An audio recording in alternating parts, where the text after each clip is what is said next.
ألو. أيوة أنا سندريلا. ازيكم عاملين ايه؟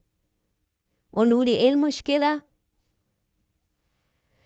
يا خبر أبيض، عندكم بنت مش بترضى تاكل الخضار والفاكهة؟ اسمها ايه البنت دي؟ هي مش عارفة قد ايه الخضار والفاكهة مفيدين جدا لجسمنا، ومن غيرهم مش هنقدر نكبر، ولو ما أكلناش الخضار والفاكهة بتاعتنا جسمنا هيتعب، وهنفضل طول النهار تعبانين ومش قادرين نلعب ولا نعمل أي حاجة. أيوة الخضار والفاكهة هما اللي بيقووا جسمنا ويخلونا نقدر نعمل كل الحاجات اللي نفسنا فيها. بتقول خلاص هتاكل الخضار والفاكهة؟ خلاص اتفقنا.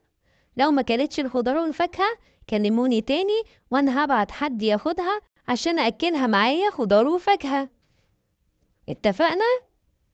هندسر اتصالكم. مع السلامة.